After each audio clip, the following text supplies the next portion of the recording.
إن الحمد لله نحمده ونستعينه ونستغفره ونعوذ بالله من شرور أنفسنا وسيئات أعمالنا من يهده الله فلا مضل له ومن يضلل فلا هادي له وأشهد أن لا إله إلا الله ربي وحده لا شريك له وأشهد أن محمدا عبده ورسوله يا أيها الذين آمنوا اتقوا الله حق تقاته ولا تموتن إلا وأنتم مسلمون يا أيها الناس اتقوا ربكم الذي خلقكم من نفس واحدة وخلق منها زوجها وبث منهما رجالا كثيرا ونساء واتقوا الله الذي تساءلون به والأرحام إن الله كان عليكم رقيبا يا أيها الذين آمنوا اتقوا الله وقولوا قولا سديدا يصلح لكم أعمالكم ويغفر لكم ذنوبكم ومن يطع الله ورسوله فقد فاز فوزا عظيما اعلموا فإن أصدق الحديث كتاب الله وخير الهدي هدي محمد صلى الله عليه وسلم وشر الأمور محدثاتها وكل محدثة بدعة وكل بدعة ضلالة وكل ضلالة في النار أما بعد. Alhamdulillah wa syukurillah, Bapak Ibu yang dimuliakan oleh Allah, atas segala nikmat dan limpahan karunia yang Allah Subhanahu wa taala anugerahkan kepada kita, sehingga hari ini Allah Subhanahu wa taala masih memanjangkan usia kita, diberikan kita nikmat Islam dan nikmat iman. Alhamdulillah wa syukurillah. Termasuk juga nikmat yang Allah Subhanahu wa taala berikan kepada kita, dipanjangkan usia kita hingga berjumpa dengan awal dari bulan Dzulhijjah. Bulan Dzulhijjah yang merupakan salah satu dari 4 bulan suci sebagaimana sabda Rasulullah sallallahu alaihi wasallam, "Thalathatun mutawaliyat wa Rajab syahrul mudhar alladhi baina Jumada wa Sya'ban." Ketika menyebutkan tentang 4 bulan suci, Rasulullah mengatakan bahwa 4 bulan suci itu 3-nya berturut-turut, yaitu Dzulqa'dah, Dzulhijjah, dan Al-Muharram. Dan bulan Rajab bangsa Mudhar di antara bulan Jumada dan Sya'ban. Sehingga bulan Dzulhijjah ini salah satu dari 4 bulan suci. Dan bulan Dzulhijjah pun salah satu dari 3 bulan haji. Al-Hajju Ashhurum Ma'lumat. Bulan haji itu berada pada bulan-bulan yang terbilang, yaitu bulan Syawal, Dzulqa'dah, dan Dzulhijjah. Dia satu dari 4 bulan suci dan satu dari 3 bulan haji. Terdapat di dalamnya 2 keutamaan tersebut.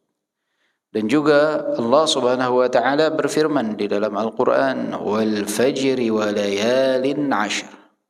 Wal fajri wa layalin 'ashr. Dalam surat Al-Fajr ayat 1 sampai 2. Wal fajri wa layalin 'ashr. Demi waktu fajar dan demi 10 malam. Ibnu Katsir menyebutkan dalam tafsirnya bahwasanya Ibnu Abbas radhiyallahu anhuma berkata, makna walayalin 'ashr, demi 10 malam ini adalah 10 hari pertama dari bulan Dzulhijjah. Jadi yang dimaksud walayalin 'ashr ini adalah 10 hari dari bulan Dzulhijjah. Maka timbul pertanyaan dan sering ditanyakan, mana yang lebih utama? Apakah 10 hari terakhir dari bulan Ramadan atau 10 hari pertama dari bulan Dzulhijjah? Orang banyak yang semangat beribadah di 10 akhir dari bulan Ramadan. Tapi kita menyaksikan sangat sedikit sekali.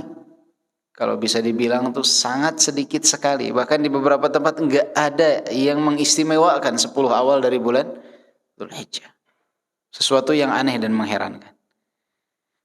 Padahal tadi Allah sampai bersumpah walayalin 'ashr, demi 10 malam.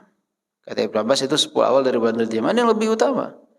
Para ulama mengatakan, banyak ulama yang mengatakan secara umum lebih utama 10 awal dari bulan Dzulhijjah. Banyak yang mengatakan seperti itu.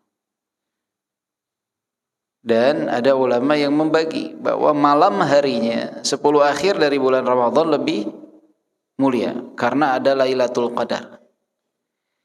Dan 10 awal dari bulan Dzulhijjah itu siangnya lebih istimewa dari 10 akhir dari bulan Ramadan. Jadi kalau waktu siangnya 10 awal Dzulhijjah lebih mulia. Malamnya 10 akhir bulan Ramadan lebih mulia. Maka kita ini berada di hari-hari yang paling istimewa yang ada di muka bumi. Hari-hari yang paling istimewa di sepanjang tahun. 10 pertama dari bulan Dzulhijjah. Ini keutamaan yang sangat luar biasa. Bahkan Rasulullah sallallahu alaihi wasallam bersabda dalam sebuah hadis, "Ma min ayyamin al-'amalu salih fihinna ahabbu ila Allah min hadhihi al-ayyamil 'ashr." Tidak ada hari-hari yang amalan soleh di dalamnya itu lebih istimewa daripada 10 hari pertama dari bulan Dzulhijjah ini. Enggak ada. Sama sekali tidak ada, kata Rasulullah. Hari-hari yang amalan soleh di dalamnya itu lebih istimewa dari 10 pertama dari bulan Dzulhijjah. Kemudian para sahabat bertanya, "Walal jihadu fi sabilillah ya Rasulullah?" Tidak juga jihad di jalan Allah dapat mengalahkan amalan tersebut? Karena para sahabat tahu keutamaan jihad. Jihad istimewa, jihad dicintai oleh Allah. Sehingga para sahabat bertanya, apakah jihad sekalipun tidak dapat mengalahkan amalan di 10 hari pertama dari bulan Dzulhijjah? Rasulullah menjawab, walal jihad. Tidak juga jihad dapat mengalahkannya. Jihad sekalipun enggak bisa mengalahkan. Illa rajulun kharaja bi nafsihi wa malihi falam yarja' min dzalika bi syai'. Kecuali pada satu kondisi, kata Rasulullah. Yaitu ketika orang pergi berjihad ke medan perang, dia bawa jiwa dan hartanya, tidak ada satupun yang kembali. Jiwanya wafat di medan peperangan dalam keadaan syahid, dan hartanya habis di medan perang. Tidak ada yang kembali untuk ahli warisnya. Maka saat itu baru dapat mengalahkan amalan di 10 awal dari bulan Dzulhijjah. Artinya kalau ada seorang hamba pergi berjihad di medan perang, dia bawa hartanya, dia wafat di medan jihad, syahid, hartanya kembali kepada ahli warisnya, itu belum bisa mengalahkan keutamaan ibadah di 10 awal dari bulan Dzulhijjah. Istimewa. Hanya banyak kaum muslimin yang lalai di 10 pertama dari bulan Dzulhijjah. Enggak peduli, acuh tak acuh. Yang pelajarnya, yang awamnya. Yang sering ikut kajiannya, yang ustadznya. Banyak kita ini lalai di 10 awal bulan Dzulhijjah. Beda banget dengan 10 akhir dari bulan Ramadan. 10 akhir dari bulan Ramadan itu kita begitu semangat. Ada yang sampai beriktikaf, ada yang sampai pokoknya harus hatam Quran selama 10 akhir Ramadan. Ada yang tahajudnya Masya Allah, tabarakallah. Wah, diputus dunia sama sekali. Karena apa? Mengejar keutamaan 10 akhir dari bulan Ramadan. Bagus seperti itu. Tapi kenapa tidak ada perlakuan yang serupa dengan 10 awal dari bulan Dzulhijjah? Bukankah dia juga amalan yang istimewa? Bahkan banyak ulama yang mengatakan lebih istimewa dari 10 akhir dari bulan Ramadan. Kita ini berada di hari-hari yang luar biasa. Apa amalan soleh yang dapat dilakukan di 10 awal dari bulan Dzulhijjah? Yang pertama tentunya yang menjadi kekhususan dari bulan itu sendiri, yaitu pelaksanaan ibadah haji. Itu amalan yang istimewa. Amalan yang dapat dikerjakan di 10 awal dari bulan Dzulhijjah. Ya, saudara-saudara kita kan sekarang sudah ada di tanah suci mayoritas dari mereka. Mereka mengucapkan talbiyah labbaik Allahumma labbaik labbaik la syarika lak labbaik innal hamda wan ni'mata laka wal mulk la syarika lak labbaik Allahumma labbaik labbaik la syarika lak labbaik innal hamda wan ni'mata laka wal mulk la syarika lak. Mereka katakan labbaik Allahumma labbaik, Allah kami penuhi panggilanmu. Mereka diundang oleh Allah. Mereka itu tamu-tamu Allah. Makanya Rasulullah SAW bersabda, Al-ghazi fi sabilillah wal hajj wal mu'tamir wafdullah. Orang yang berperang di jalan Allah dan jamaah haji juga jamaah umrah adalah tamu-tamu Allah, undangan-undangan Allah. Diundang oleh Allah, dipanggil oleh Allah. Karena Allah sebutkan wa'adzin fin nasi bil hajji ya'tuka rijala. Serukan manusia untuk berhaji. Maka orang yang haji dan umrah itu tamu-tamu Allah, undangan-undangan Allah. Da'ahum fa'ajabuh. Saat mereka diundang, mereka penuhi undangan Allah. Dipanggil, datang. Wasa'aluhu fa'a'tahum. Maka balasan untuk mereka, setiap mereka meminta apa kepada Allah, Allah akan kabulkan. Karena apa? Mereka datang memenuhi panggilan Allah subhanahu wa ta'ala. Antum kalau ngundang orang, nanti datang ke rumah anak ya, oh iya, dia datang. Kadang ibu-ibu suka nanya, mau dimasakin apa? Mau minum apa? Mau teh, mau kopi, mau susu, mau apa? Dijamu. Nggak mungkin orang yang diundang terus dia bilang, saya pengen ini dong, apa? Pengen teh. Oh nggak boleh, nggak. Pasti diusahakan dikasih tuh. Kalau dia nggak punya mungkin sampai pinjem minta ke tetangganya atau beli dulu ke warung. Ada pokoknya. Tamu yang diundang masa tidak dimuliakan. Walillahil matsalul a'la. Allah subhanahu wa ta'ala itu ngundang kita. Maka yang datang Allah akan berikan apa yang dipinta oleh dia. Terlebih juga Rasulullah mengatakan al-hajjul mabrur laisa lahu jazaa'un illa al-jannah. Haji yang mabrur tidak ada balasan yang setimpal untuknya kecuali surga Allah subhanahu wa ta'ala. Maka semoga saudara-saudara kita yang berhaji tahun ini mendapatkan predikat haji yang mabrur. Ya. Dan juga kita yang pernah berhaji semoga mendapatkan predikat haji yang mabrur tersebut. Dan bagi yang belum berhaji harus ditargetkan untuk suatu saat pergi berhaji ke Baitullah. Dicanangkan dalam kehidupan itu. Ditabung kalau udah direncanakan. Diniatkan. Sebelum wafat harus datang ke tanah suci untuk melaksanakan ibadah haji. Ya. Niat dulu. Udah niat, berikhtiar, berdoa. Nanti Allah akan mudahkan insya Allah. Ini yang amalan soleh yang utama. Kemudian apalagi sholat. Yang dapat dikerjakan di 10 awal dari bulan Dzulhijjah ini sholat. Sholat wajibnya, sholat berjamaahnya, khusus bagi laki-laki nih, ya, di masjidnya. Kemudian sholat-sholat sunnahnya, qabliyahnya, ba'diyahnya, sholat duhanya, sholat tahajudnya, sholat witirnya. Sholat-sholat yang lain, tahiyatul masjidnya, apa sholat yang dapat dikerjakan, kerjakan. Perbaiki rukunnya, perbaiki kewajibannya. Imaduddin, dia tiangnya agama. Dia adalah sesuatu yang pertama kali akan ditanya pada hari kiamat kelak, sholat. Maka ini momen bagi kita memperbaiki sholat kita ketika masuk 10 awal dari bulan Dzulhijjah. Kemudian apalagi amalan yang dapat dikerjakan di 10 awal dari bulan Dzulhijjah? Yaitu bertakbir, berzikir, membaca Al-Quran, berdoa, silaturahim, bersedekah, semua itu amalan saleh. Bertakbir, sebagaimana firman Allah Subhanahu wa taala, wa yadhkuru ismallahi fi ayyamin ma'lumat. Itu Allah Subhanahu wa taala sebutkan dalam surat Al-Hajj ayat ke-28. Wa yadhkuru ismallahi fi ayyamin ma'lumat. Dan agar mereka menyebut nama Allah pada hari-hari yang telah ditentukan. Dianjurkan bagi kita begitu masuk tanggal 1 Dzulhijjah itu untuk bertakbir sampai tanggal 13 Dzulhijjah. Dan ini sunnah yang banyak dilalaikan oleh kaum muslimin. Sunnah yang banyak ditinggalkan oleh manusia. Sunnah mahjurah, sunnah yang banyak ditinggalkan.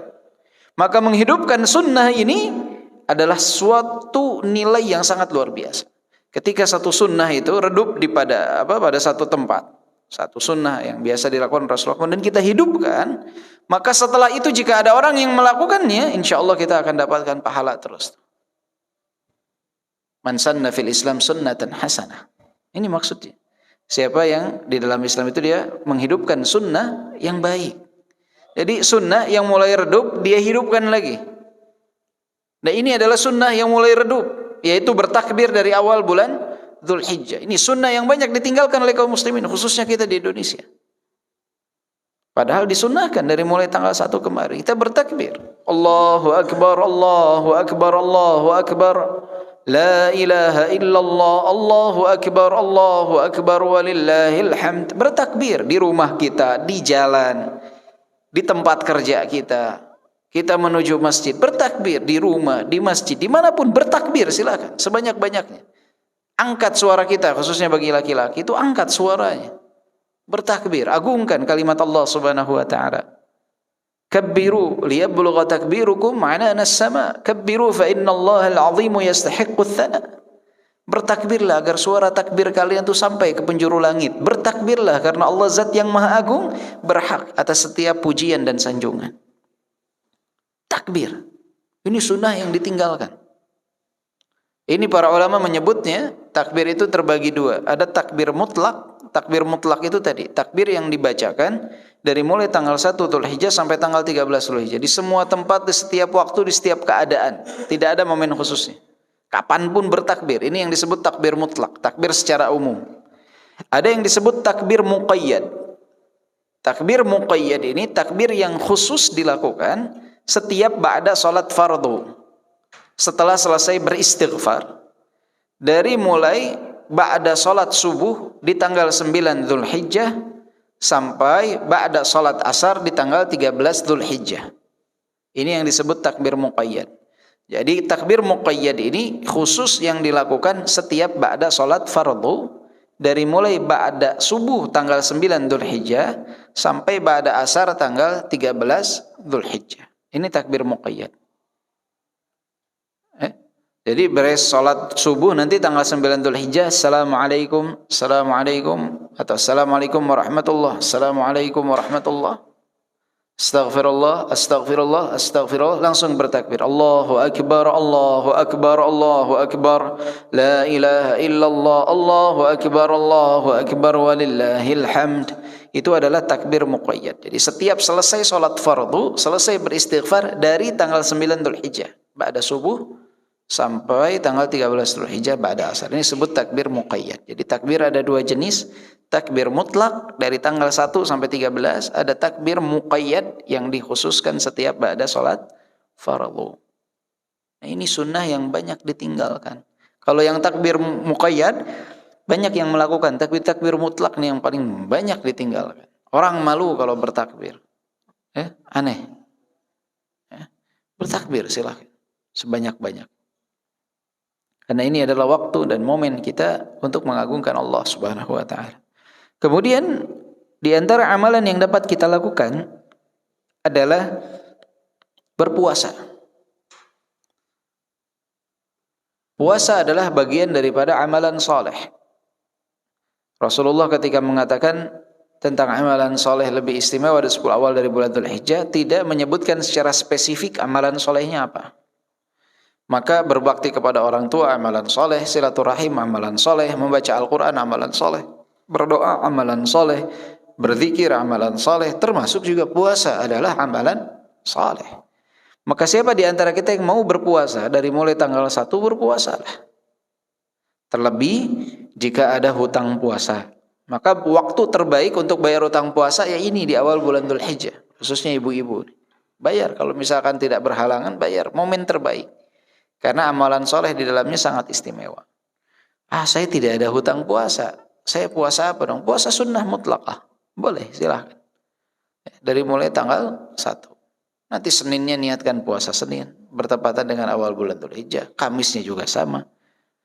Nah nanti ada hari yang lebih utama, yang ditekankan sunnahnya, yaitu puasa di tanggal 9 Dzulhijjah, puasa Arafah. Yang Rasulullah SAW sabdakan dalam hadis yang diriwayatkan oleh Imam Muslim, Siyamu yaumi Arafah ahtasibu 'ala Allah an yukaffira sanata allati qablah was sanata allati ba'dah. Puasa di hari Arafah, aku berharap kepada Allah dapat menghapuskan dosa 1 tahun yang lalu dan 1 tahun yang akan datang. Jadi puasa 1 hari di tanggal 9 Dzulhijjah di hari Arafah itu menghapuskan dosa 2 tahun. 1 tahun yang lalu dan 1 tahun yang akan datang. Allah ampuni. Para ulama menafsirkan makna diampuni dosa 1 tahun yang akan datang, yaitu ada 2 penafsiran. Yang pertama adalah hamba yang berpuasa di hari Arafah diampuni dosanya 1 tahun yang akan datang. Dia diberikan taufik oleh Allah untuk terhindar dari kemaksiatan. Atau jika dia terjerumus pada kemaksiatan, Allah akan berikan taufik kepadanya untuk segera bertaubat. Orang 1 tahun yang akan datang, dia diberikan taufik oleh Allah untuk terhindar dari kemaksiatan. Kadang kita kan suka merencanakan tuh. Orang banyak yang berencana melakukan kemaksiatan, tiba-tiba nggak jadi. Ada aja halangannya. Udah direncanakan, tiba-tiba terhalang. Dia udah rencanakan nih, saya mau nonton ini. Tiba-tiba internetnya mati. Kelabakan dia, terhalang dia, mau maksiat nggak jadi. Atau orang saya mau pergi berpacaran. Tiba-tiba mobilnya mogok, motornya mogok, nggak jadi. Allah halangi dia untuk melakukan kemaksiatan.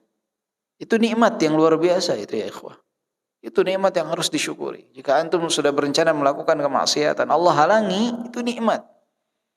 Jangan diterjal. Nikmat itu. Stop di sana berarti. Itu nikmat, peringatan dari Allah Subhanahu wa taala. Dan juga ada orang yang terjerumus pada kemaksiatan, segera dia bertobat, itu pun nikmat. Berapa banyak orang yang terjerumus dalam kemaksiatan, berat bagi dia untuk bertobat.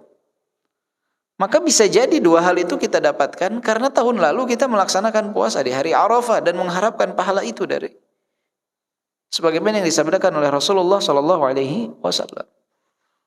Maka puasa di hari Arafah tanggal 9 Dzulhijjah itu istimewa. Nah, pertanyaannya, bagaimana dengan kondisi sekarang?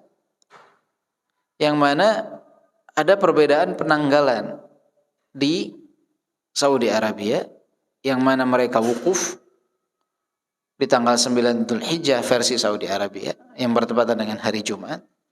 Sedangkan kita di Indonesia tanggal 9 Dzulhijjahnya adalah hari Sabtu. Terus gimana puasanya?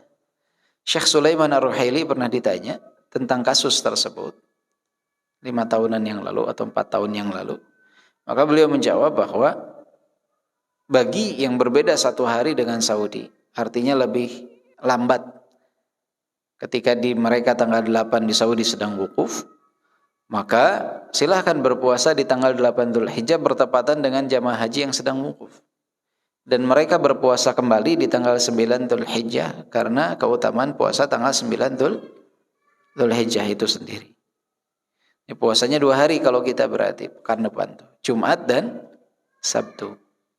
Tapi kalau kita termasuk, kata beliau, orang-orang yang penanggalannya itu lebih cepat 1 hari dari Saudi Arabia, seperti saudara-saudara kita yang di bagian barat, mereka itu tanggal 10 Dzulhijjahnya bisa saja di hari Jumat. Apa yang harus mereka lakukan? Maka mereka tidak berpuasa hari itu, karena diharamkan bagi seseorang berpuasa di hari Aid, di tanggal 10 Dzulhijjah. Tapi kalau kita di Indonesia masih nggak masalah. Tanggal 8 berpuasa dan tanggal 9 juga berpuasa. Dan memang dari tanggal 1 bahkan disunnahkan untuk berpuasa bagi yang mau untuk berpuasa. Nah, terus yang betul tuh mana kalau Idul Adha itu? Ikut mana sih sebetulnya? Nah, kita tidak bisa mengatakan yang betul, tapi saya coba jabarkan secara garis besar tentang perbedaan hal tersebut. Jadi kalau kita lihat, muncul akhir-akhir ini kan tulisan yang mengatakan para ulama telah sepakat 4 mazhab bahwa penentuan awal Dzulhijjah itu ikut semua dengan Arafah, dengan Saudi Arabia dari semenjak dahulu. Maka penyebutan telah sepakat 4 mazhab ini adalah penyebutan yang tidak bertanggung jawab, karena tidak menyebutkan referensi yang jelas dan tidak dikenal kesepakatan tersebut. Kalau Idul Adha harus ikut Saudi itu tidak dikenal kesepakatan tersebut. Para ulama itu ada selisih pendapat dan silang pendapat pada 2 pokok. Yang pertama adalah para ulama yang mengatakan setiap daerah itu, setiap iklim itu punya matla' hilal yang berbeda. Matla' hilal yang berbeda. Dan mereka mengatakan penentuannya itu dalam penentuan masuknya bulan sama, tergantung kepada hilal di iklim masing-masing. Baik masuknya bulan Ramadan, masuknya bulan Syawal, masuknya bulan Dzulhijjah sama saja. Karena apa? Karena Rasulullah ketika bersabda tentang bulan Dzulhijjah pun sama. Idza ra'aitum hilal Dzulhijjah. Jika kalian melihat hilal Dzulhijjah. Patokannya sama, ru'yatul hilal. Maka setiap iklim punya ru'yat hilal yang berbeda. Ini versi yang pertama. Yang kedua, para ulama yang mengatakan, jika telah terlihat hilal pada satu iklim, maka semua manusia harus mengikuti hilal tersebut. Kalau pendapat pertama ini dikuatkan dalam mazhab Syafi'i, ya, Imam Syafi'i. Pendapat kedua mazhab Imam Malik, mazhab Imam Ahmad berpendapat seperti ini. Kalau sudah muncul di satu tempat, maka yang lain harus ikut. Baik di Syawal, Dzulqa'dah, Dzulhijjah, semua bulan. Makanya Syekh bin Baz dan Syekh Al-Utsaimin pernah ditanya, apakah ada perbedaan antara penentuan Dzulhijjah dengan penentuan bulan Ramadan dan Syawal? Mereka menjawab sepakat tidak ada. Para ulama yang mengatakan ketika satu daerah melihat semua harus ikut, itu berlaku di semua bulan, Ramadan, Syawal, Dzulhijjah. Dan ulama yang berpendapat kepada ru'yat hilal di setiap iklim, setiap daerah, berpendapat itu ditentukan di bulan Ramadan, Syawal, dan Dzulhijjah, dan semua bulan. Jadi nggak ada perbedaan antara bulan Dzulhijjah dengan bulan yang lain. Namun memang ulama zaman sekarang kontemporer ada yang berpendapat seperti itu. Contohnya para ulama di Mesir. Mereka jika masuk bulan Ramadan dan penentuan Idul Fitri, mereka memiliki ru'yah hilal tersendiri. Artinya pemerintah Mesir itu mengumumkan hilal nampak atau tidak. Kadang berbeda dengan Saudi Arabia.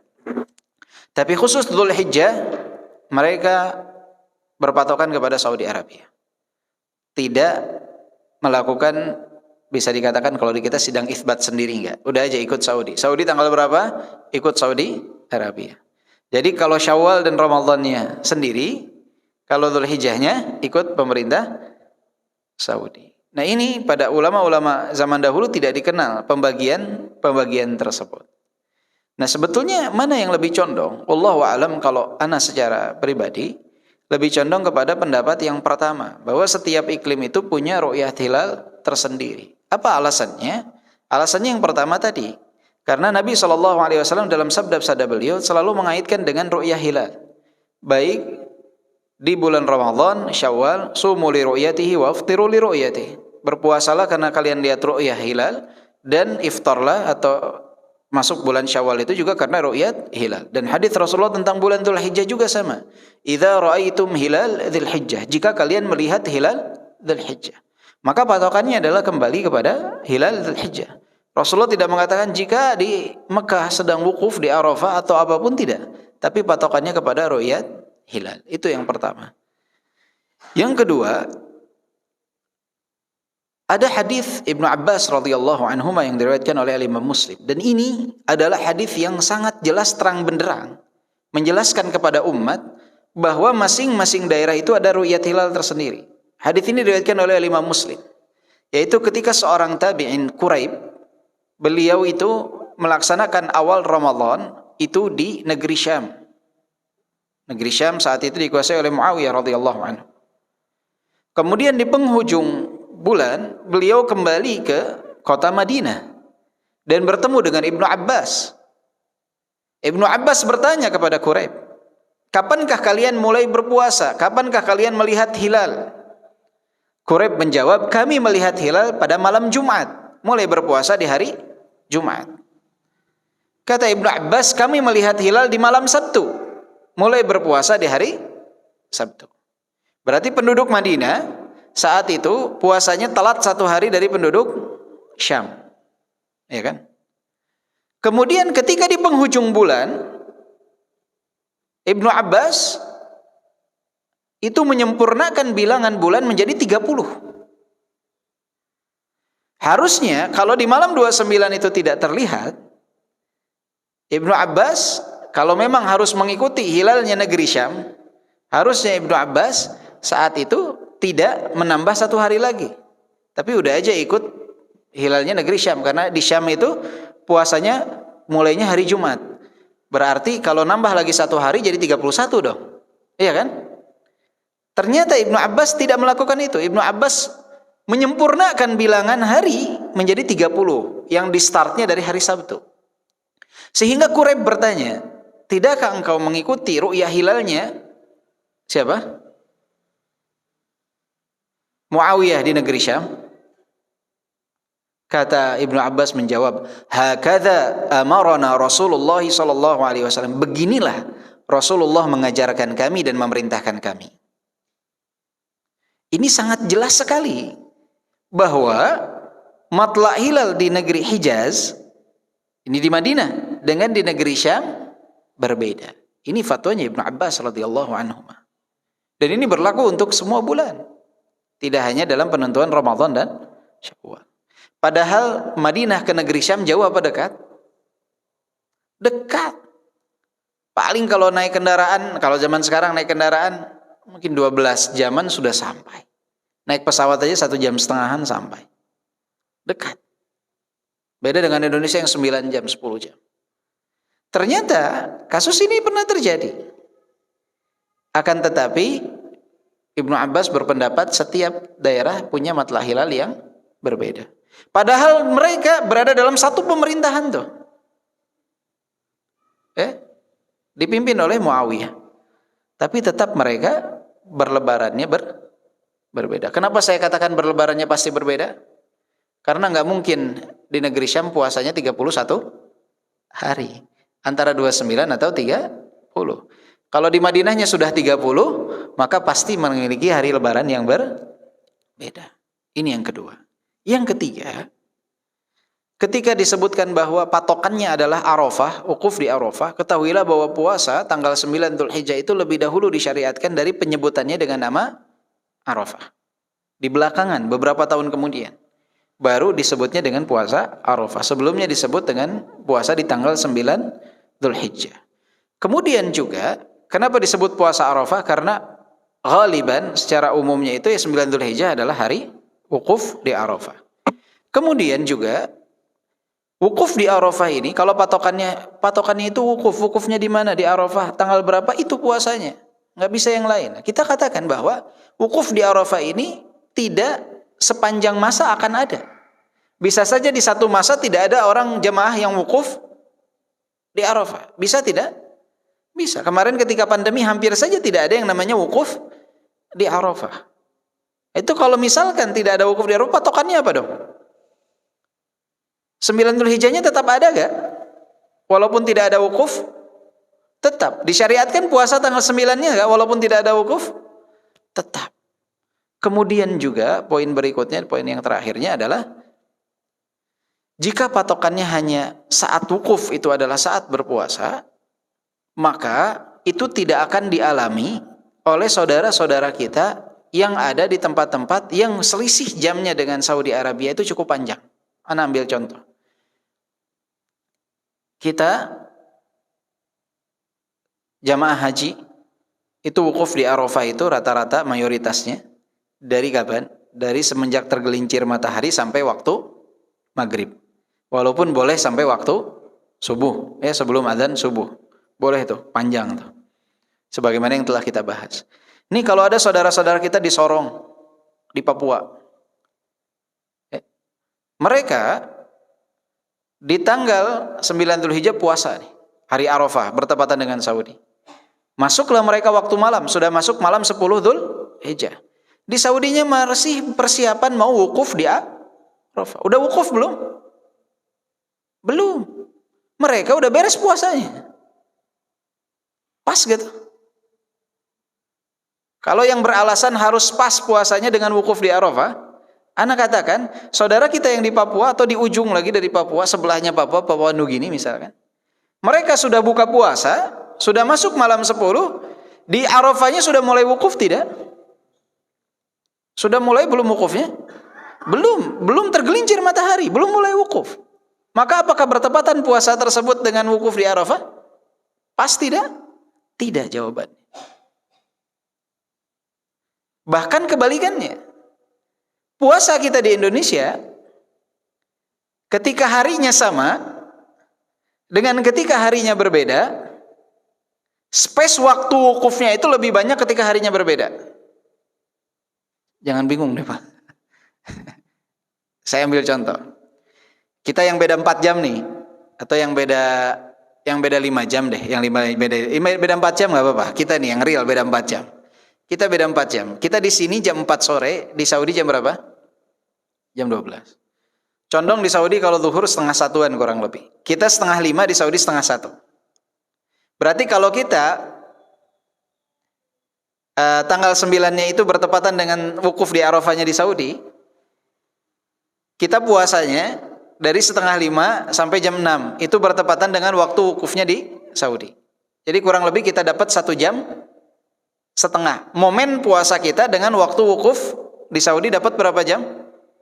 1 jam setengah. Karena ketika kita buka puasa, kita beres tuh, nggak puasa lagi. Jadi momen bertepatan puasa kita dengan jamaah ketika wukuf haji hanya 1 jam setengah.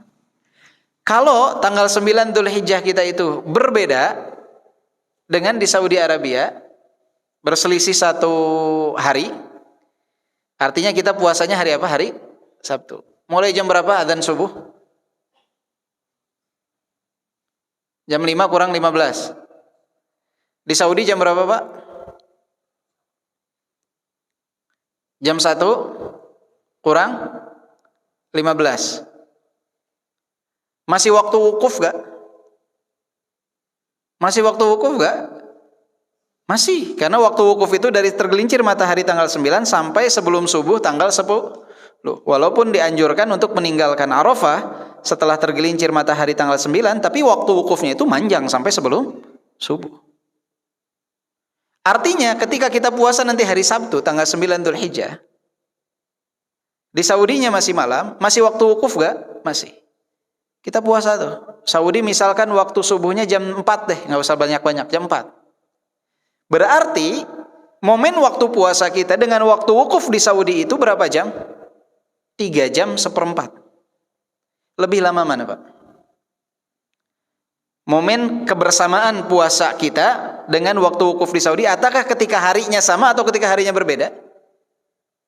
Justru ketika harinya berbeda. Tapi ini bukan yang jadi patokan, karena banyak orang yang mengatakan, lihat wukufnya kapan. Maka kalau kita kembalikan, waktu kebersamaan puasa kita dengan waktu wukuf itu lebih banyak ketika kita apa? Ketika kita harinya berbeda. Jadi itu bukan landasan. Landasannya adalah matlah hilal tempat masing-masing, bukan wukuf di Arafahnya. Maka inilah, wallahu alam, kalau saya sendiri lebih kuat dan lebih condong kepada pendapat ini. Karena sangat kuat sekali bagi saya. Sangat kuat sekali pendapat tersebut. Dan bagi yang beralasan wukuf di Arafah kurang kuat karena alasan tadi. Ternyata ada saudara-saudara kita yang nggak kebagian justru wukuf di Arafah. Ternyata kalau mau dibandingkan kita yang di Indonesia bagian barat, momen kebersamaan puasa kita dengan waktu wukuf itu porsinya lebih banyak ketika justru harinya berbeda. Tapi itu bukan jadi patokan kita. Porsi wukuf itu bukan jadi patokan kita. Patokan kita adalah setiap daerah punya matlah hilal tersendiri. Maka inilah Allah alam yang lebih kuat. Tapi apakah perbedaan ini ada? Ada. Dan tidak boleh saling mencela perbedaan tersebut. Jadi kalau dibilang adakah yang berpendapat satu daerah kalau sudah lihat hilal semua berlaku untuk semua? Ada. Dan kalau ada yang berpendapat seperti ini silahkan. Tidak boleh dicela, tidak boleh dihardik. Hanya saja yang tercela itu kalau jadi berselisih gara-gara perbedaan hari ini. Maka tinggal dilihat saja momen kebersamaannya. Jika ada jamaah yang nanti lebarannya hari Sabtu, ada jamaah yang lebarannya hari Ahad. Kemudian kerjasama untuk memotong sembelihan yang sama, sapi. Ada yang 3 bagian itu hari Sabtu, ada yang 4 bagian hari Ahad. Maka dilihat momen kebersamaannya. Yang lebaran hari Sabtu, mereka masih bisa menyembelih di hari Ahad. Yang lebaran hari Ahad, nggak bisa nyembelih di hari Sabtu. Maka berarti hari Ahad ini momen waktu yang bersama, ya udah sembelihnya hari Ahad, jangan ribut.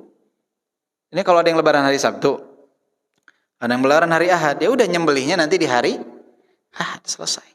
Ya. Jadi cari titik kebersamaannya dalam perkara yang khilafnya mu'tabar. Ada khilaf tapi mu'tabar. Jadi bukan dicari momen kebersamaan pada setiap khilaf, enggak semua khilaf itu mu'tabar, enggak setiap khilaf itu ditolerir. Tapi penentuan lebaran ini adalah salah satu khilaf yang ditolerir. Khilaf yang harus berlapang dada kita. Maka dilihat momen kebersamaannya. Ya udah nyembelihnya nanti di hari Ahad saja. Yang lebaran hari Sabtu harus berlapang dada. Udah lebarannya kita nyembelihnya besok saja. Karena bagi Anda hari ini belum lebaran. nggak sah. Nah, kemudian juga yang penting jangan ragu, karena banyak yang lebarannya duluan tapi ragu. Antum lebaran apa Sabtu? Kenapa nggak nyembelih hari Sabtu? Takut belum lebaran, besok aja. Sayang udah motong-motong mahal-mahal, takut belum lebaran. Nah, ketika antum memutuskan lebaran Sabtu, harus yakin mau motong Sabtu, ya. Kecuali kalau alasannya enggak di kompleks, soalnya motongnya bareng-bareng, jadi hari Ahad, nah itu nggak masalah. Tapi alasannya karena takut belum masuk, ya gimana? Udah lebaran tapi takut belum masuk lebaran. Nah itu yang nggak boleh. Keraguan-raguan itu yang tidak boleh. Tapi kalau misalkan antum yakin puasa di hari lebaran di hari Sabtu, mau menyembelih hari Sabtu, boleh, silahkan. Ambil pendapat ulama yang mengatakan lebarannya harus ikut daerah yang mana sudah melihat hilal, ya nggak masalah. Tapi kalau dilihat maslahat lain, misalkan seperti di komplek nyembelihnya bareng-bareng hari Ahad, atau di perumahan nyembelihnya hari Ahad, ya, itu beda lagi, nggak masalah. Ya. Jadi itu gambaran secara garis besar tentang perbedaan penentuan tadi. Maka pernyataan yang beredar di media sosial, ulama kita menyelisihi atau pemerintah Indonesia menyelisihi ulama 4 mazhab, ini siapa yang mengatakannya? Ini pernyataan yang tanpa dalil dan akan dimintai pertanggungjawaban di hari kiamat kelak oleh Allah Subhanahu wa taala. Itu tuduhan dusta yang seperti itu. Mengkerdilkan para ulama yang seperti itu, auzubillahi minasyaitonirrajim. Antum lihat di belakang yang memutuskan dengan sesuai matlak hilal itu ormas banyak sekali di Indonesia. Hanya satu ormas saja yang berbeda, dan itu pun patokannya bukan karena penentuan Saudi sudah masuk, tidak, tapi karena perbedaan penentuan hilalnya. Mereka berpendapat dengan wujudul hilal, yang ini ru'yatul hilal dan imkan ru'yat. Itu bedanya. Tapi mengatakan mereka menyelisihi ulama 4 mazhab, ini tuduhan yang tidak berdasar. Dan ini banyak di-share waliyadzubillah, ya. Jadi hati-hati, kita boleh berbeda pandangan, tapi jangan sampai memfitnah yang keji seperti itu. Jadi kalau beda pandangan sah-sah saja. Kalau menurut saya sih puasanya lebarannya ikut satu daerah udah terlihat ikut semua. Enggak masalah. Ambil pendapat itu, saya ambil pendapat Imam Ahmad, pendapat Imam Malik, boleh silakan. Tapi jangan mengkerdilkan pendapat yang lain. Silakan dibukakan argumennya, kenapa antum lebih condong kepada hal tersebut. Ya. Tapi ingat, semua yang kita pilih akan dimintai pertanggungjawaban. Jadi ketika bapak-bapak nih milih saya mau lebaran hari Sabtu, akan dimintai pertanggungjawaban. Kenapa hari Sabtu? Harus tahu. Yang lebaran hari Ahad juga harus tahu. Apa alasannya memilih hari Ahad? Insya Allah itulah pandangan mengenai hal tersebut. Kemudian yang dianjurkan atau disunnahkan juga adalah menyembelih hewan sembelihan. Allah ya. Menyembelih hewan sembelihan. Dan ini hukumnya, para ulama menyebutkan hukumnya adalah sunnah muakkadah. Sunnah yang ditekankan. Bahkan Rasulullah itu peringatannya sangat keras dalam hadis yang diriwayatkan oleh Imam Ahmad, Ibnu Majah dan Al-Hakim.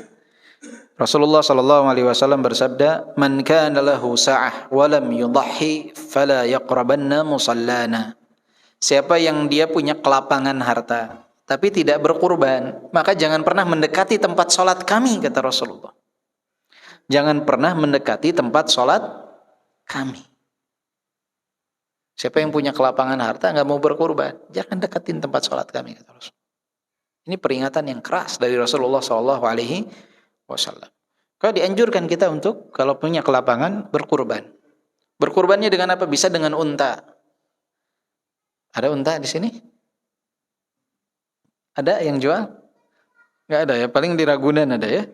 Ragunan paling ada di Taman Safari. Tapi yang diperjualbelikan kayaknya di Indonesia belum ada. Sapi dan segala jenisnya termasuk kerbau. Ya, daging kerbau lebih enak dari daging sapi. Ya. Kalau di Yaman tuh lebih laku daging kerbau biasanya. Ya, yang dikorbankan. Enak daging kerbau. Daging kerbau atau sapi, kemudian kambing dan kawan-kawannya, domba. Ya.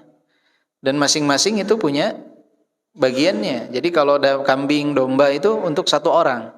Sedangkan sapi dan unta untuk 7 orang. Mana yang lebih utama, berkurban dengan sapi atau berkurban dengan kambing?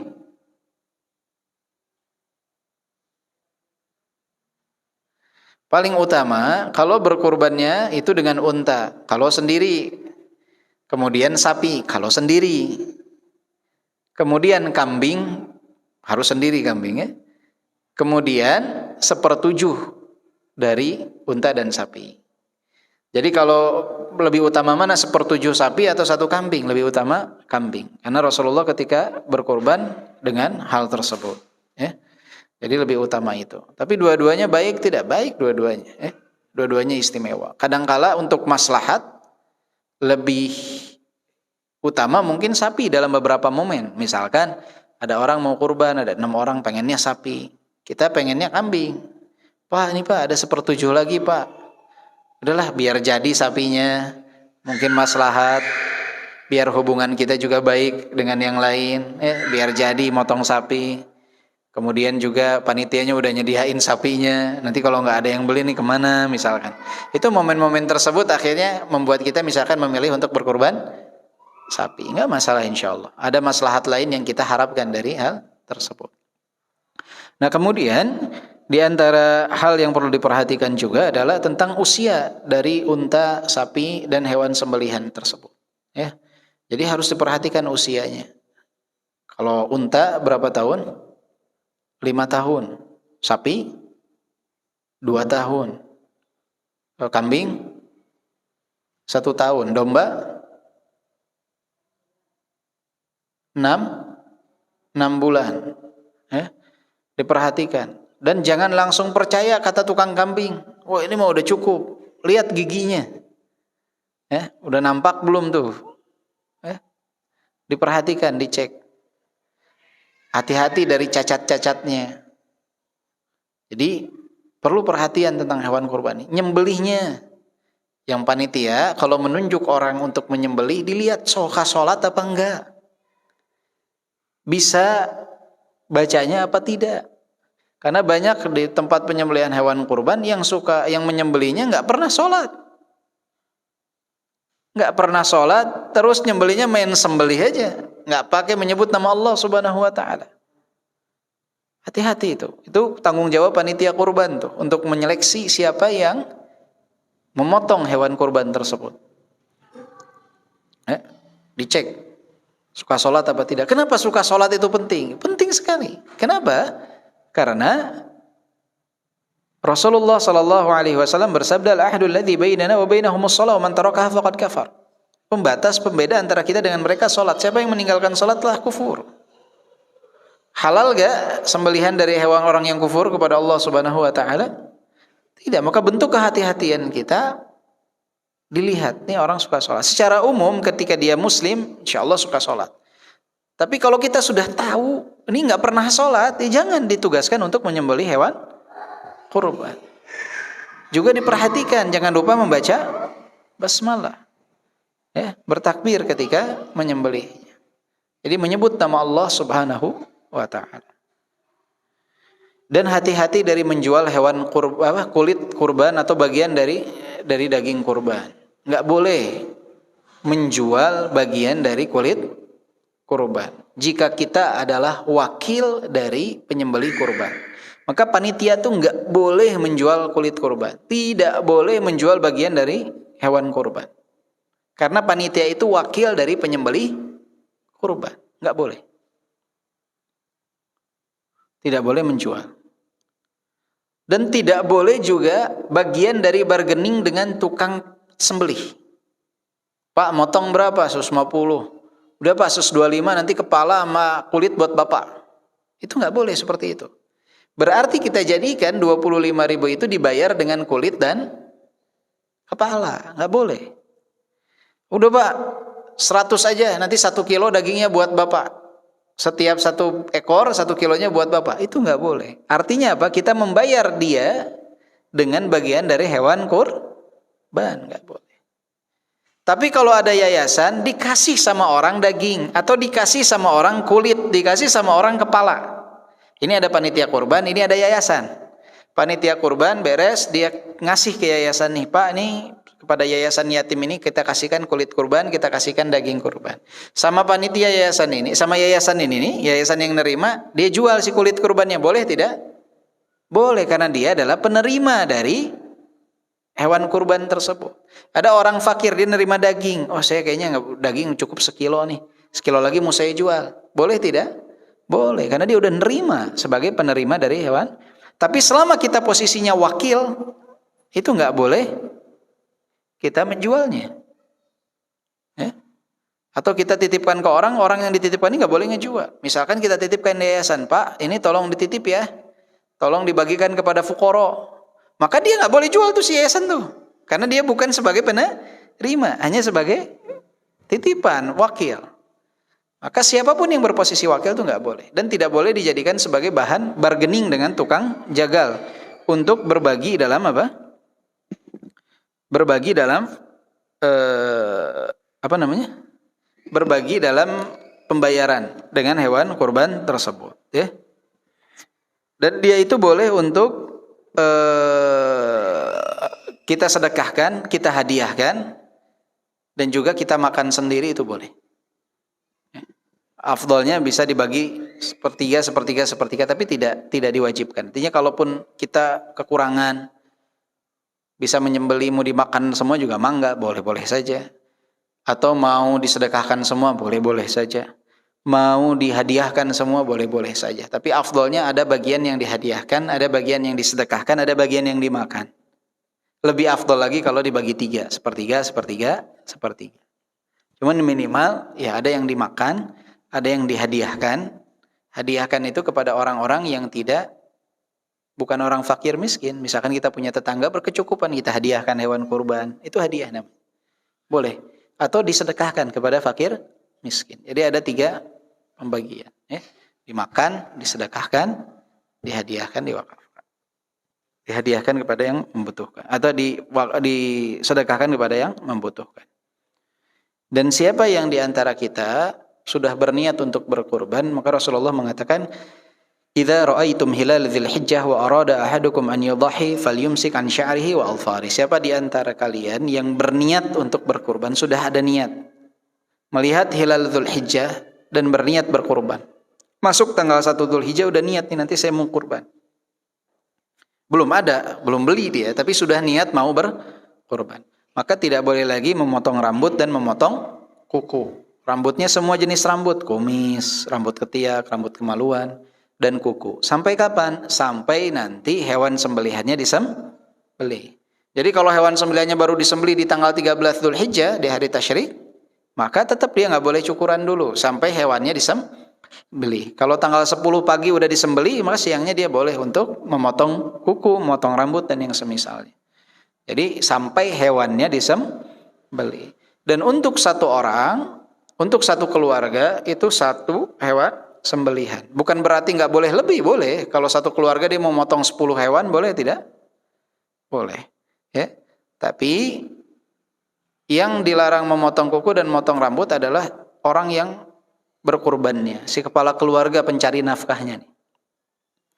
Jadi ketika berkurban itu nggak disyariatkan ini untuk adik, ini untuk kakak, ini untuk mama, enggak. Pencari nafkahnya aja siapa?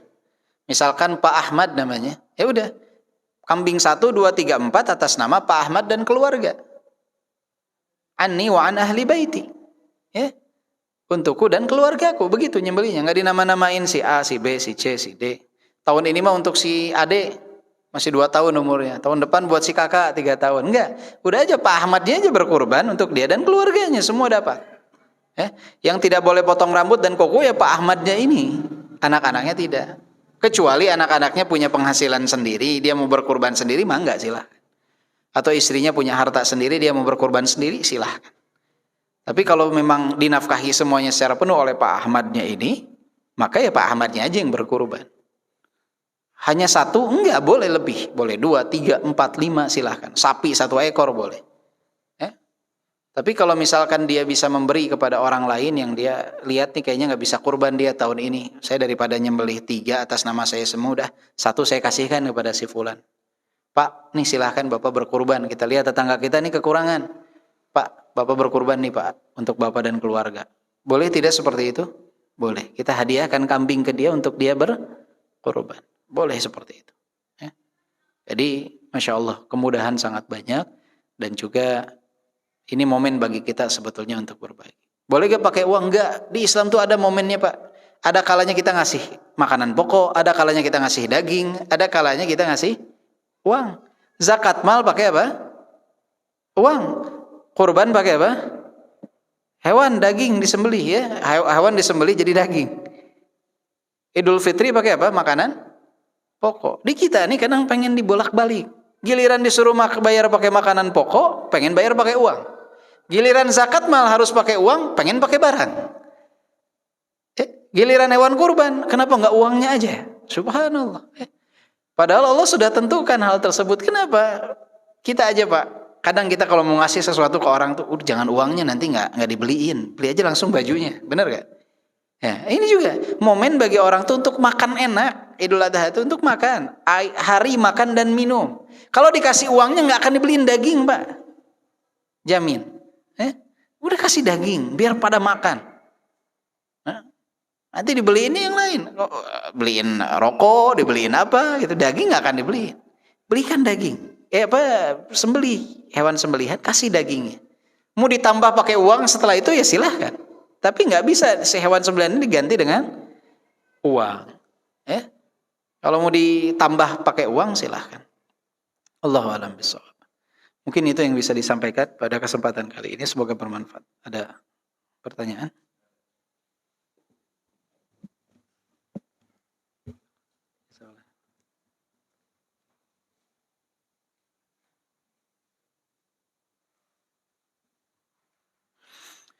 Yang pertama, ukuran kelapangan harta untuk berkurban itu seperti apa? Yang pertama adalah dilihat apa yang menjadi kebutuhan kita pada waktu tersebut.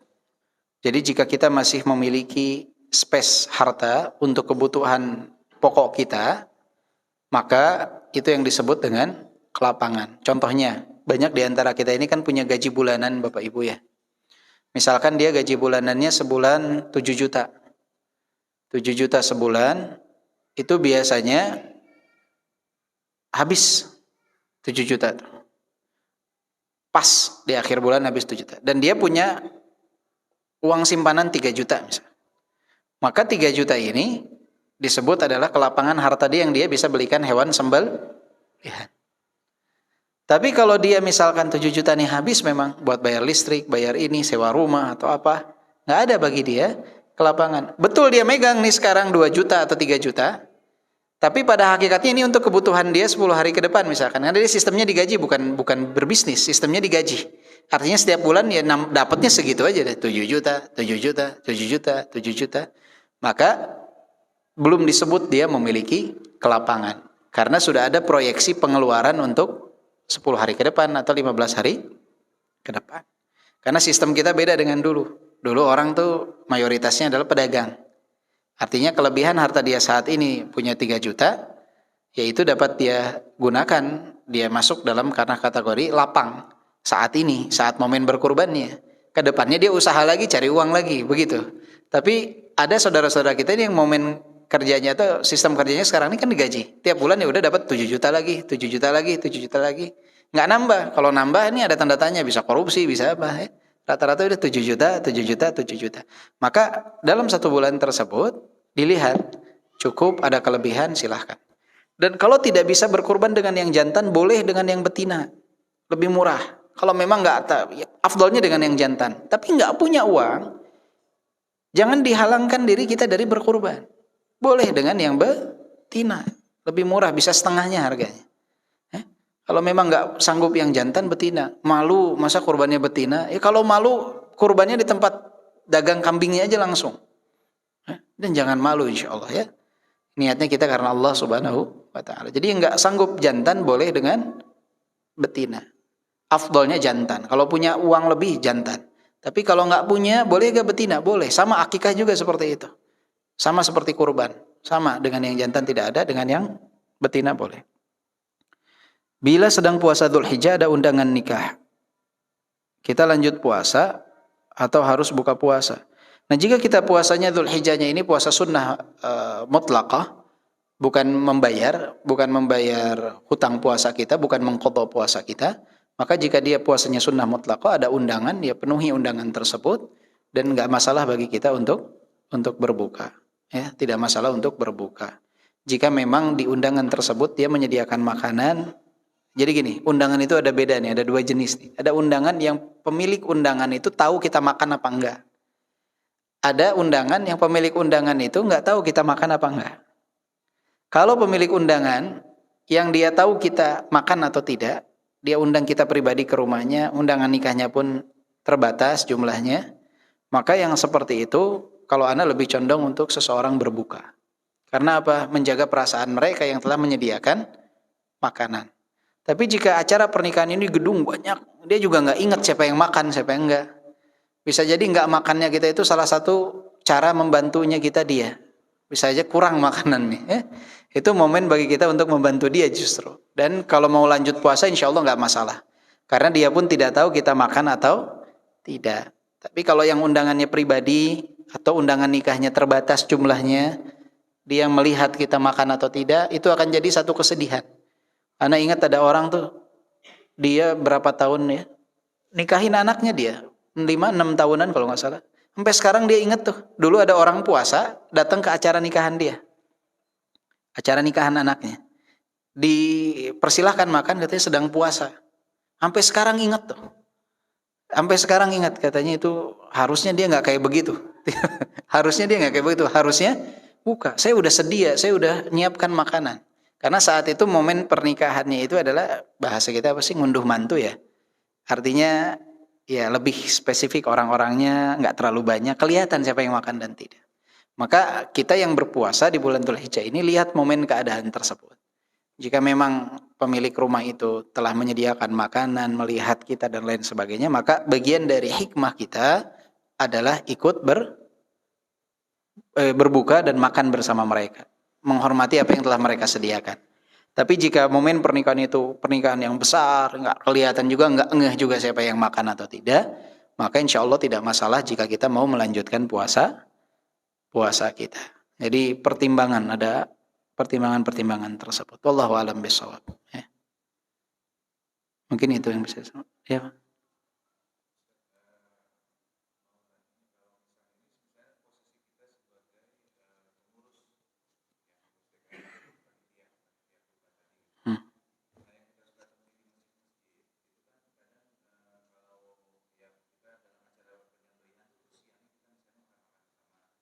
Ya.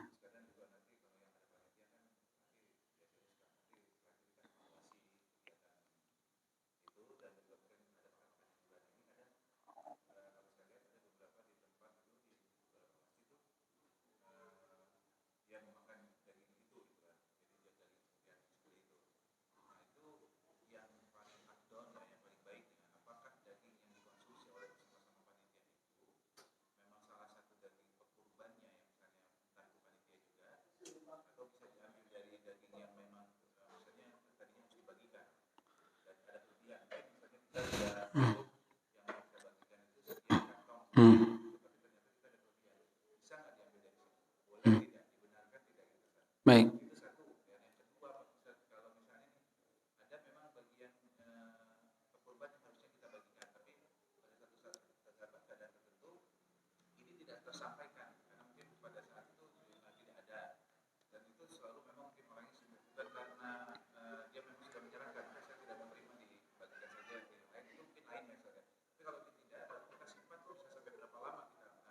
Menyimpannya. Baik. Pertanyaan yang pertama, ini memang setiap acara penyembelihan kurban biasanya ada makan-makan, bakar sate bareng-bareng biasanya. Ya. Itu bagaimana sebetulnya hukumnya ketika panitia kurban ngambil dari daging kurban tersebut? Pada hakikatnya ketika orang yang berkurban telah menitipkan ke panitia kurban, itu dia telah menyerahkan tentang tasarruf hal tersebut. Mau diakukan untuk apa silahkan. Karena itu adalah tangan kanan dari penyembelih kurban. Artinya mau disedekahkan, dihadiahkan, mereka sudah menyerahkan hal tersebut. Maka kalau secara umumnya sih sebetulnya tidak begitu masalah. Namun alangkah lebih baiknya jika ketika ada orang menitipkan hewan kurban tersebut untuk disembelih, itu diinformasikan kepada mereka. Pak, ini insya Allah nanti akan ada yang kita bagikan kepada fakir miskin, ada yang kita hadiahkan kepada tetangga-tetangga sekitar. Nanti juga ada sebagian yang kita kasihkan, kirimkan ke rumah Bapak. Dan juga nanti mungkin sedikit ada panitia untuk makan-makan. Oh nggak apa-apa, silahkan Pak. Nah itu lebih baik lagi. Karena ada secara lisan, ibaratnya pemberitahuan dari orang tersebut. Ada juga cara lain adalah tadi, misalkan dicari nih hewan kurban dari salah seorang panitia yang mana. Bapak, hewan kurbannya mana? Itu. Ya udah, nanti ngambil dagingnya dari yang saya aja yang itu tuh. Yang lain udah kita bagikan saja. Itu lebih baik lagi. Jadi tidak ada kesan dari penitip kurban ini mah dimakan panitia semua. Kadang suka ada timbul seperti itu. Apalagi kalau ada orang-orang di komplek itu yang berselisih dengan panitia. Ya, cara yang tadi saya bilang yang kedua ini, yang pertama secara umum sih sebetulnya ya insya Allah sah-sah saja. Cuman cara yang kedua lebih baik. Tapi cara yang kedua juga bisa menimbulkan fitnah dari orang-orang yang tidak senang dengan panitia. Kan biasa di komplek itu ada pro kontra ya, antara DKM, non DKM, panitia itu hampir di semua komplek. Maka cara yang lebih baik lagi, cara yang ketiga. Artinya kita lihat hewan sembelihan dari salah seorang panitia yang mana kalau mau ngambil untuk sate dari yang situ saja. Itu lebih baik. Jadi tidak ada muncul perkataan-perkataan miring dari yang lain. Yang kedua, pertanyaannya tadi tentang hewan kurban nih. Ketika kita simpan, boleh sampai kapan? Sampai kapan aja boleh Pak, silahkan. Di Saudi Arabia itu daging kurban itu tidak dibagikan di Saudi, udah over di Saudi. Biasanya dikemas dalam bentuk kaleng-kaleng dibagikan ke negara-negara Afrika. Dan itu perlu momen waktu yang lama tentunya, nggak masalah. Yang penting itu adalah si hewannya disembelih dari tanggal 10 sampai 13. Perkara dibagikannya boleh lebih dari itu. Jadi patokannya adalah disembelihnya, dibagikannya. Sama kayak akikah. Akikah itu disunahkan hari ke-7, disembelihnya. Mau makan-makannya hari ke-8, hari ke-9, hari ke-10 nggak masalah. Momen penyembelihannya itu yang harus tepat. Begitupun kurban. Kurban itu kalau nyembelih orang asar tanggal 13 sembelih. Baru dicincangnya ba'da maghrib boleh nggak? Boleh, sah-sah saja. Ya, jadi momen penyembelihannya. Begitupun pembagiannya. Kadang dititipin di Bu RT misalkan atau Pak RT, disimpan di freezernya Pak RT. Oh ternyata ini buat pembantu rumah tangga di rumah A lagi mudik misalkan. Nanti seminggu kemudian baru pulang atau 2 pekan kemudian baru pulang, baru dikasihkan, nggak masalah insya Allah. Ya. Jadi momen penyembelihannya itu yang harus diperhatikan. Dan juga disunahkan ketika Idul Adha itu adalah kita tidak makan dulu ya sebelum berangkat sholat Id. Lebih afdol lagi makannya bukan setelah sholat Id, tapi makan dari hewan sembelihan. Cuman di Indonesia jarang makan dari hewan sembelihan. Kalau di Yaman nih Pak, biasanya mereka tuh kalau nyembelih tuh beres sholat Id nyembelih, itu langsung tuh diambil sedikit tuh diambil dari daging itu dikirim ke rumah salah seorang rumah panitia lah ibaratnya. Nanti dimasak tuh, masak cepat lah. Jadi sekitar jam 9-an, setengah 10 langsung pada makan dari hewan sembelihan. Ya, tapi kalau tidak seperti itu, saya mau nyembelihnya tanggal 13 masa puasa 4 hari misalkan. Itu enggak masalah makan setelah sholat Id ya. Nanti insya Allah ada pembahasan mengenai sunnah-sunnah sholat. Berarti pekan depan kita libur ya. Libur aja ya. Nah, soalnya mungkin ada yang sudah mudik, ada yang lebaran. Insya Allah mungkin kita lanjutnya 2 pekan lagi ya. Kita tutup dengan doa kafaratul majlis. Subhanakallahumma wabihamdika asyhadu an la ilaha illa anta astaghfiruka wa atubu ilaik. Walhamdulillahirabbil alamin. Assalamualaikum warahmatullahi wabarakatuh.